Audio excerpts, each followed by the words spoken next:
Welcome back, friends. Today's day 3 of our Yarn Yes challenge, and yesterday was a doozy. So congratulations on getting through making your piles. And if you posted a picture in the Facebook page day 2 thread, thank you so much for sharing. It was a lot of fun looking at those. Today we are going to leave our unwanted yarn aside for now. So go ahead and just put that somewhere for safekeeping. We're going to deal with that tomorrow. But for now, we're going to take care of the yarn that we are going to keep. So go ahead and grab the yarn that you decided that you could not live without and that you're going to keep in your stash, because this is where the real fun part begins. We are going to stash our yarn on Ravelry.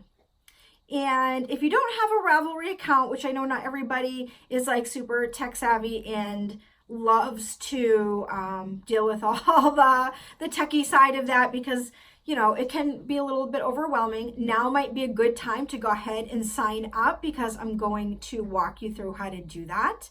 But if you are just like, yeah, I am a little bit freaked out by that, that's okay. I have another option for you, and that is to stash your yarn on Pinterest. And either option will work really great, but just know that if you decide not to use the Ravelry option, then day 4 of the challenge does primarily use Ravelry. So because there's just some features that once you stash your yarn, you can do a whole lot more. So up to you, but I just wanted to throw that out there in advance so that you know and can make some decisions around that. So in the email that I sent out to you this morning, you have 2 downloads. One is a step-by-step guide that teaches you how to stash your yarn on Ravelry, and the other is a step-by-step guide on how to do that on Pinterest. So, but I'm going to talk about the Ravelry option a little bit here today. I'm not going to go into full detail because, again, it is in the step-by-step guide. But I want to tell you a little bit about why you should stash your yarn on Ravelry. And we'll get into this more on later days of the challenge because you're going to see how helpful it is to have your stash there. A third option, if you want, is you could make a spreadsheet if you just really love spreadsheets.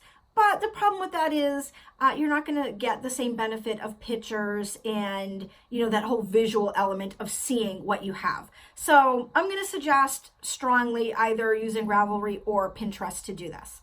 So the reason you want to stash your yarn and not just take your pretty pile and start putting it away by color or by weight, which is usually what most people do. They pull out all their yarn when they decide they want to organize it, and then they just put it away in nice little cubbies or in bins by, fingering weight, DK, worsted, bulky, or by color. And while that is all well and good, what happens is, well, what do you do when you want to make a project? You've got to go dig through all that yarn to see what you have. How many skeins do you have? Do you have enough to make the pattern that you want? Do you, do the colors you want to use go together? Do you even have colors that are going to go together? So, and then you have a big mess on your hands again, because after you've dug through it a couple times, things just get out of hand quickly. So one of the big reasons you want to stash your yarn somewhere visual like Ravelry or Pinterest is because you want to, one, see what you have. You want to see how much yardage you have of it. And if you're on Ravelry, you can actually link your yarn to a pattern, which is a pretty amazing feature once you have your yarn stashed. And we'll get into that in a future day of the challenge, because it is really, really cool.